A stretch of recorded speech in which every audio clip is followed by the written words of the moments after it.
श्री शिव महापुराण विद्येश्वर संहिता अथ द्वितीयोध्याय शिवपुराण का महात्म्य एवं परिचय। सूतुवाच साधु पृष्ठं साधवो वस्त्रैलोक्यहितकारकं गुरुं स्मृत्वा भवस्नेहाद् वक्षे तत्क्षणदत्तादरात्। सूत जी बोले, हे साधु महात्माओं, आप सबने तीनों लोगों का हित करने वाली अच्छी बात पूछी है। मैं गुरुदेव व्यास जी का स्मरण करके आप लोगों के स्नेहवश इस विषय का वर्णन करूंगा। आप लोग आदरपूर्वक सुने। वेदांत सार सर्वस्वं पुराणं चैवमुत्तमं सर्वाघौघोद्धारकरं परत्र परमार्थदं कलिकल्मष विध्वंसी यस्मिन् शिवयशः परं विजृंभते सदा विप्राश चतुर्वर्ग फलप्रदम्। सबसे उत्तम जो शिव पुराण है वह वेदांत का सार सर्वस्व है तथा वक्ता और श्रोता का समस्त पाप राशियों से उद्धार करने वाला है। इतना ही नहीं, वह परलोक में परमार्थ वस्तु को देने वाला है। कलि की कल्मष राशि का विनाशक है। उसमें भगवान शिव के उत्तम यश का वर्णन है। हे ब्राह्मणों, धर्म, अर्थ, काम और मोक्ष, इन चारों पुरुषार्थों को देने वाला वह पुराण सदा ही अपने प्रभाव से विस्तार को प्राप्त हो रहा है। तस्याध्ययन मात्रेण पुराणस्य द्विजोत्तमाः सर्वोत्तमस्य शैवस्य ते यास्यन्ति सुसद्गतिम्। हे विप्रवरो, उस सर्वोत्तम शिव पुराण के अध्ययन मात्र से वे कलयुग के पापासक्त जीव श्रेष्ठतम गति को प्राप्त हो जाएंगे। तावद विजृंभते पापं ब्रह्म हत्या पुरस्सरं यावत् शिव पुराणं हि नोदेष्यति जगत्यहो। अहो, ब्रह्म हत्या आदि महान पाप तभी तक रहेंगे, अर्थात अपने फल को देने में समर्थ होंगे, जब तक जगत में शिव पुराण का उदय नहीं होगा। आशय यह है कि शिव पुराण सुनने के बाद अंतःकरण शिव भक्ति परायण होकर अतिशय स्वच्छ हो जाएगा। अतः किसी भी पाप कर्म में मानव की प्रवृत्ति ही नहीं होगी। तब ब्रह्म हत्या आदि भयंकर पाप न होने के कारण उस पाप के फल भोग की संभावना ही नहीं है। तावत् कलि महोत्पाताः संचरिष्यन्ति निर्भयाः यावत् शिव पुराणं हि नोदेष्यति जगत्यहो। कलयुग के महान उत्पात तभी तक निर्भय होकर विचरेंगे जब तक यहाँ जगत में शिव पुराण का उदय नहीं होगा। तावत् सर्वाणि शास्त्राणि विवदन्ते परस्परं यावत् शिव पुराणं हि नोदेष्यति जगत्यहो। सभी शास्त्र परस्पर तभी तक विवाद करेंगे जब तक जगत में शिव पुराण का उदय नहीं होगा। अर्थात शिव पुराण के आ जाने पर किसी प्रकार का विवाद ही नहीं रह जाएगा। सभी प्रकार से भुक्ति मुक्ति प्रदाता ही रहेगा। तावत् स्वरूपं दुर्बोधं शिवस्य महतामपि यावत् शिव पुराणं हि नोदेष्यति जगत्यहो। अहो, महान व्यक्तियों के लिए भी तभी तक शिव का स्वरूप दुर्बोध्य रहेगा जब तक इस जगत में शिव पुराण का उदय नहीं होगा। तावद्यं भटाः क्रूराः संचरिष्यन्ति निर्भयाः यावत् शिव पुराणं हि नोदेष्यति जगत्यहो। अहो, क्रूर यमदूत तभी तक निर्भय होकर पृथ्वी पर घूमेंगे जब तक जगत में शिव पुराण का उदय नहीं होगा। तावत् सर्वपुराणानि प्रगर्जन्ति महीतले यावत् शिव पुराणं हि नोदेष्यति जगत्यहो। सभी पुराण पृथ्वी पर गर्जन तभी तक करेंगे जब तक शिव पुराण का जगत में उदय नहीं होगा। तावत् सर्वाणि तीर्थानि विवदन्ते महीतले यावत् शिव पुराणं हि नोदेष्यति जगत्यहो। तावत् सर्वे मुदा मंत्रा विवदन्ते महीतले यावत् शिवपुराणं हि नोदिष्यति महीतले। इस पृथ्वी पर तीर्थों का विवाद तभी तक रहेगा जब तक इस जगत में शिवपुराण का उदय नहीं होगा। आशय यह है कि मुक्ति प्राप्त्यर्थ एवं पाप के नाश के लिए मानव विभिन्न तीर्थों का सेवन करेंगे, किंतु शिवपुराण के आने के बाद सभी लोग सभी पापों के नाश के लिए शिवपुराण का ही सेवन करेंगे। सभी मंत्र पृथ्वी पर तभी तक आनंद पूर्वक विवाद करेंगे जब तक पृथ्वी पर शिवपुराण का उदय नहीं होगा। तावत् सर्वाणि क्षेत्राणि विवदन्ते महीतले यावत् शिवपुराणं हि नोदिष्यति महीतले। सभी क्षेत्र तभी तक पृथ्वी पर विवाद करेंगे जब तक पृथ्वी पर शिवपुराण का उदय नहीं होगा। तावत् सर्वाणि पीठानि विवदन्ते महीतले यावत् शिवपुराणं हि नोदिष्यति महीतले। सभी पीठ तभी तक पृथ्वी पर विवाद करेंगे जब तक पृथ्वी पर शिवपुराण का उदय नहीं होगा। तावत् सर्वाणि दानानि विवदन्ते महीतले यावत् शिवपुराणं हि नोदिष्यति महीतले।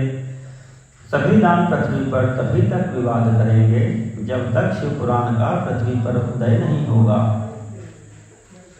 तावत् सर्वे च ते देवा विवदन्ते महीतले यावत् शिवपुराणं हि नोदिष्यति महीतले। सभी देवगण तभी तक पृथ्वी पर विवाद करेंगे जब तक शिवपुराण का पृथ्वी पर उदय नहीं होगा। तावत् सर्वे च सिद्धान्ता विवदन्ते महीतले यावत् शिवपुराणं हि नोदिष्यति महीतले। सभी सिद्धांत तभी तक पृथ्वी पर विवाद करेंगे जब तक शिवपुराण का पृथ्वी पर उदय नहीं होगा। अस्य शैव पुराणस्य कीर्तन श्रवणात् द्विजाः फलं वक्तुं न शक्नोमि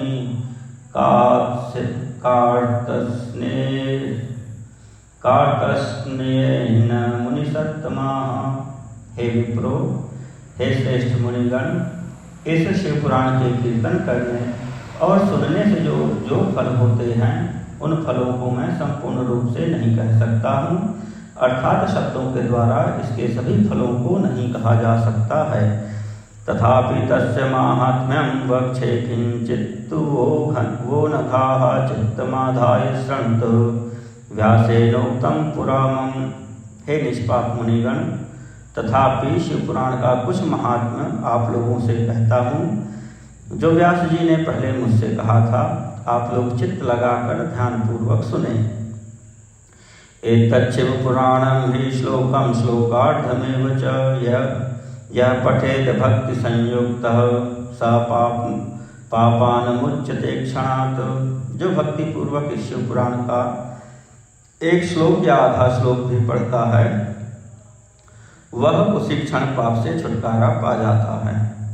एतत् शिवपुराणं हि यः प्रत्यह मतन्द्रितः यथाशक्ति पठेत् भक्त्या सजीवन मुक्त उच्यते।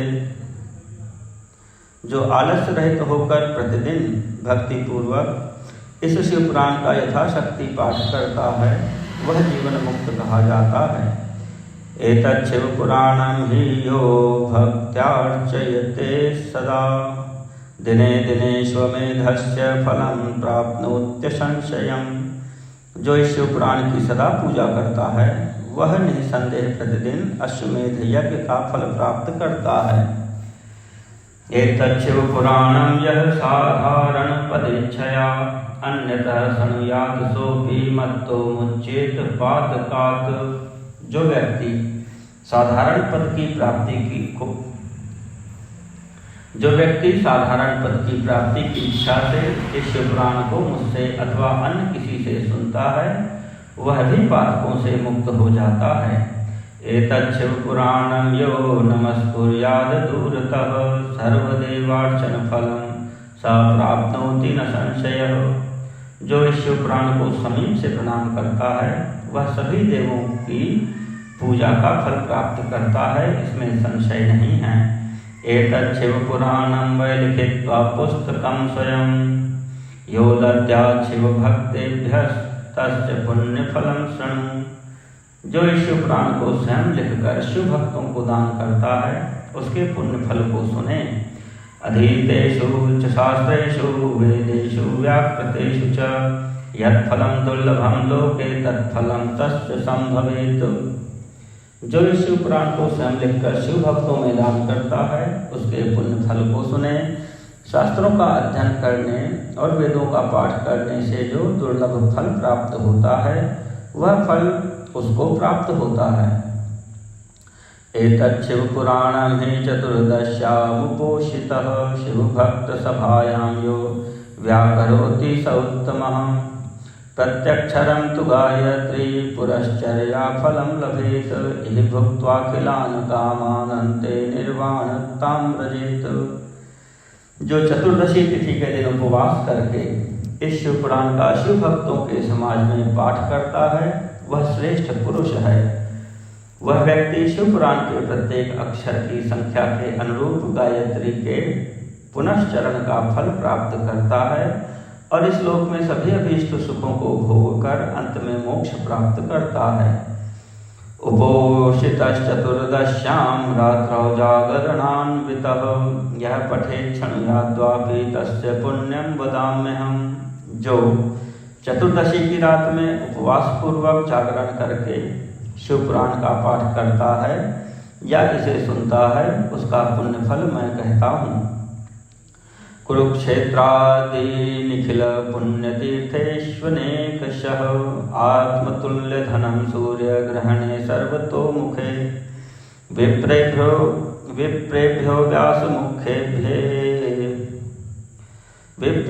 व्यासमुखेभ्यो दत्वा यत् फलमश्नुते तत्फलं संभवेत् तस्य सत्यं सत्यं न संशयः।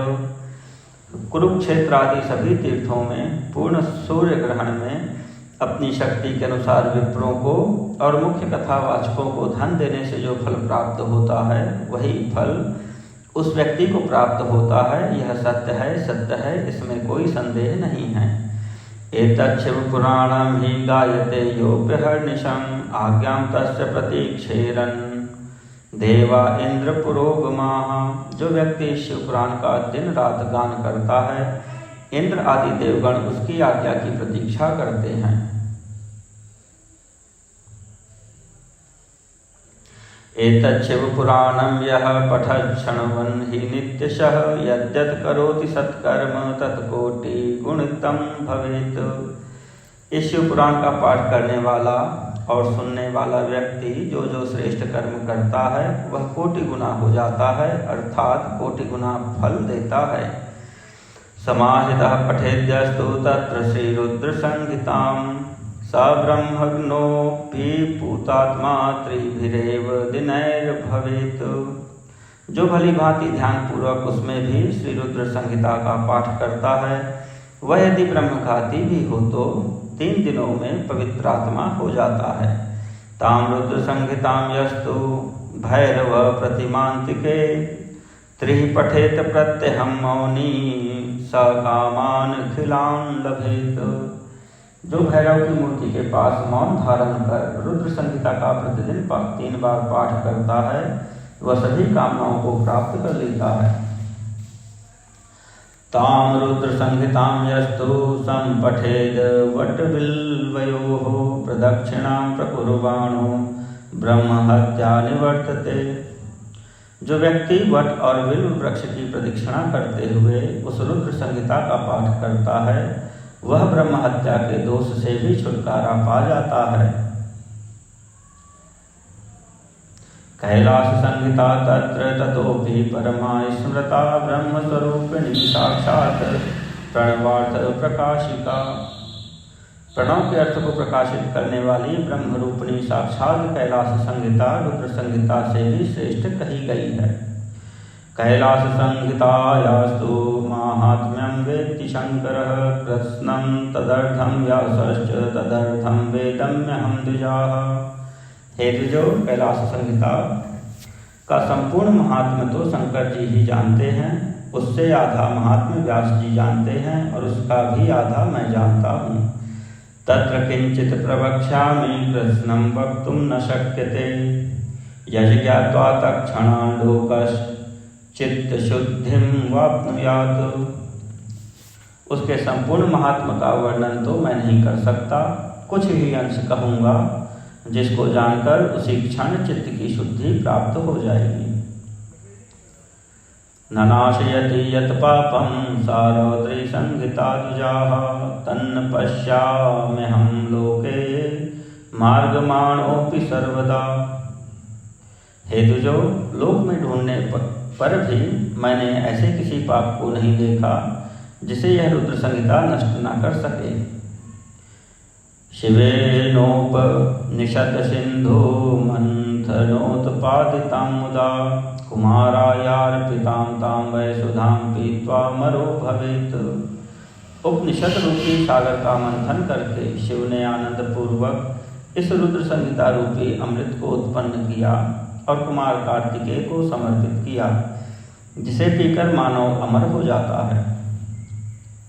ब्रह्म हत्यादि पापानां निष्कृतिं कर्तुमुद्यतः मासमात्रं संहितां तां पठित्वा मुच्यते ततः। ब्रह्म हत्या आदि पापों की निष्कृति करने के लिए तत्पर मनुष्य महीने भर रुद्र संहिता का पाठ करके उन पापों से मुक्त हो जाता है।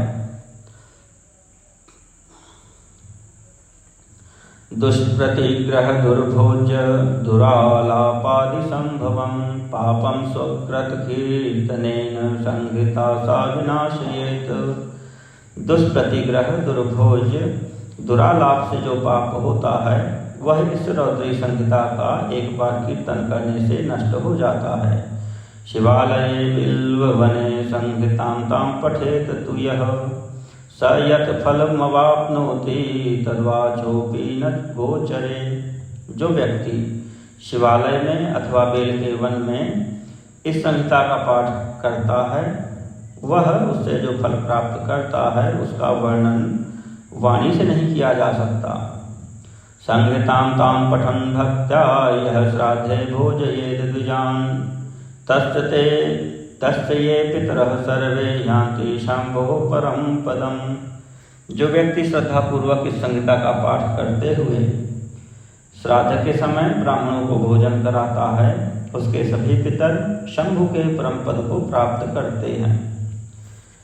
चतुर्दश्यां निराहारो यः पठेत् संहितां च तां बिल्वमूले शिवः साक्षात् स देवैश्च प्रपूज्यते।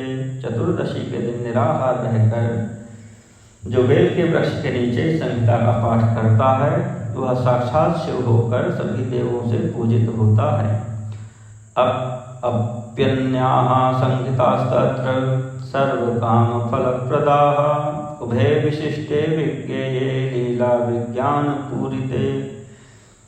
उसमें अन्य संहिताएं सभी कामनाओं के फल को पूर्ण करने वाली हैं, किंतु लीला और विज्ञान से परिपूर्ण इन दोनों संहिताओं को विशिष्ट समझना चाहिए। तदिदं शैवमाख्यातं पुराणं वेद संहितं निर्मितं तच्छिवेनैव प्रथमं ब्रह्म संहितं। इस पुराण को वेद के तुल्य माना गया है। इस वेद कल्प पुराण का सबसे पहले भगवान शिव ने ही प्रणयन किया था। विद्वेषं च तथा रौद्रं वैनायकं सौमिकं मात्रं रुद्रैकादशकं कैलासं शतरुद्रकं कोटिरुद्रसहस्राद्यं कोटिरुद्रं तथैव च वायवीयं धर्मसंज्ञं पुराणमिति भेदतः।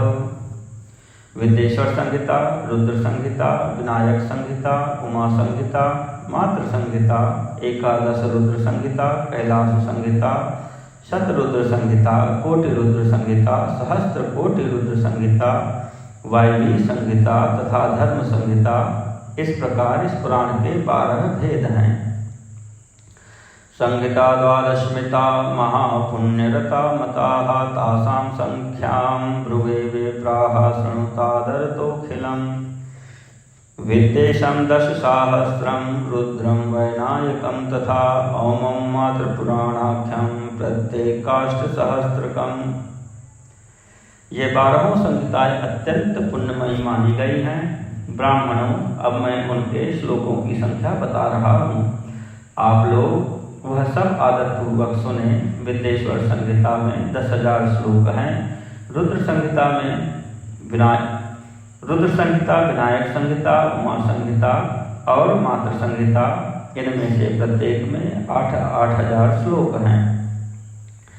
त्रयोदशसहस्रं हि रुद्रैकादशकं द्विजाः, खट्सहस्रं च कैलासं, शतरुद्रं तदर्थकं, कोटिरुद्रं त्रिगुणितमेकादशसहस्रकं, सहस्रकोटिरुद्राख्यमुदितं ग्रन्थसंख्यया। वायवीयं खाब्धिशतं धर्मं रविसहस्रकं, तदेवं लक्षसंख्याकं शैवं संख्याविभेदतः। हे ब्राह्मणों,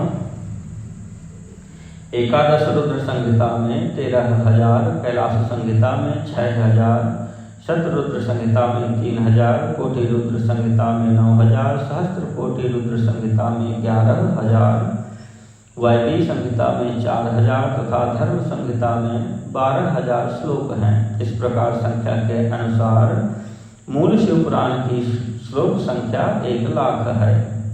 व्यासेन तत्तु संक्षिप्तं 24,000 शैवं तत्र चतुर्थं वै पुराणं सप्तसंहितं। परंतु व्यास जी ने उसे 24,000 श्लोकों में संक्षिप्त कर दिया है। पुराणों की क्रम संख्या के विचार से इस शिव पुराण का चौथा स्थान चौथा है। इसमें 7 संहिताएं हैं। शिवेन कल्पितं पूर्वं पुराणं ग्रंथ संख्यया, शतकोटि प्रमाणं हि पुरा सृष्टौ सुविस्तृतम्। पूर्व काल में भगवान शिव ने श्लोक संख्या की दृष्टि से 100 करोड़ श्लोकों का एक ही पुराण ग्रंथ बनाया था। षष्ठी के आदि में निर्मित हुआ वह पुराण साहित्य अत्यंत विस्तृत था। व्यस्तेष्टादशधा चैव पुराणे द्वापरादिषु, चतुर्लक्षेण संक्षिप्ते कृते द्वैपायनादिभिः। तत्पश्चात द्वापर आदि युगों में द्वैपायन व्यास आदि महर्षियों ने जब पुराण का 18 भागों में विभाजन कर दिया, उस समय संपूर्ण पुराणों का संक्षिप्त स्वरूप केवल 4,00,000 श्लोकों का रह गया। प्रोक्तं शिवपुराणं हि 24,000 श्लोकानां संख्यया सप्तसंहितं ब्रह्मसंहितं। श्लोक संख्या के अनुसार यह शिवपुराण 24,000 श्लोकों वाला कहा गया है। यह वेद तुल्य पुराण 7 संहिताओं में विभाजित है। वेदेश्वराख्या तत्राद्या रौद्रीकेया द्वितीयका, तृतीया शतरुद्राख्या कोटिरुद्रा चतुर्थिका, पंचमी चैव मौम्याख्या, षष्ठी कैलास संहिका, सप्तमी वायवीयाख्या, सप्तैवं संहिता मताः। इसकी पहली संहिता का नाम विदेश्वर संहिता है। दूसरी रुद्र संहिता समझनी चाहिए। तीसरी का नाम शतरुद्र संहिता, चौथी का कोटि रुद्र संहिता, पांचवी का उमा संहिता, छठी का कैलाश संहिता और सातवीं का नाम वायवी संहिता है। इस प्रकार ये 7 संहिताएं मानी गई हैं। ससप्त संहितं दिव्यं पुराणं शिव संहितं, वरीवर्ति ब्रह्मतुल्यं सर्वोपरि गतिप्रदम्। इस प्रकार 7 संहिताओं से युक्त दिव्य शिव पुराण वेद के तुल्य, प्रामाणिक तथा सबसे उत्कृष्ट गति प्रदान करने वाला है। एतत् शिव पुराणं हि सप्तसंहितमादरात् परिपूर्णं पठेद्यस्तु सजीवन मुक्त उच्यते। 7 संहिताओं से समन्वित यह संपूर्ण शिव पुराण को जो अद्योपांत आदर पूर्वक पढ़ता है वह जीवन मुक्त हो जाता है। श्रुति स्मृति पुराणेतिहासागमशतानि च, एतत् शिव पुराणस्य नार्हन्त्यल्पां कलामपि। वेद स्मृति पुराण इतिहास तथा सैकड़ों आगम इस शिव पुराण की अल्प कला के समान भी नहीं है। शैवं पुराणं मलं शिव कीर्तितं तद् व्यासेन शैव प्रवणेन च संग्रहीतं संक्षेपतः सकल जीव गुणोपकारं, तापत्रयघ्नं तुलं शिवदं सतां हि। यह निर्मल शिव पुराण भगवान शिव के द्वारा ही प्रतिपादित है। शैव शिरोमणि भगवान व्यास ने इसे संक्षेप कर संकलित किया है। यह समस्त जीवन यह समस्त जीव समुदाय के लिए उपकारक, त्रिविध तापों का नाशक, तुलना रहित एवं सत्पुरुषों को कल्याण प्रदान करने वाला है। विकैतवो धर्म इह प्रगीतो वेदांत विज्ञानमयः प्रधानः अमत्सरान्तर्बुद्ध वेद्य वस्तु सत्क्लृप्त मंत्रौघ त्रिवर्गयुक्तम्। इसमें वेदांत विज्ञान में प्रधान तथा निष्कपट धर्म का प्रतिपादन किया गया है। यह पुराण ईशा रहित अंतःकरण वाले विद्वानों के लिए जानने की वस्तु है। इसमें श्रेष्ठ मंत्र समूहों का संकलन है और यह धर्म, अर्थ तथा काम से समन्वित है, अर्थात इस त्रिवर्ग की प्राप्ति के साधन का भी इसमें वर्णन है। शैवं पुराण तिलकम खलु तत् सत पुराणम वेदांत वेद विलसत परवस्तु गीतम जो वै पठेत संयात परमादरेण शंभु प्रिय सही लभेत परमां गतिम वै। यह उत्तम शिव पुराण समस्त पुराणों में श्रेष्ठ है। वेद वेदांत में वेद रूप से विलसित परम वस्तु परमात्मा का इसमें दान किया गया है। जो बड़े आदर से इसे पढ़ता और सुनता है वह भगवान शिव का प्रिय होकर परम गति प्राप्त कर लेता है। इति श्री शिव महापुराणे प्रथमायां विद्येश्वर संहितायां मुनि प्रश्नोत्तर वर्णनम नाम द्वितीयोऽध्यायः।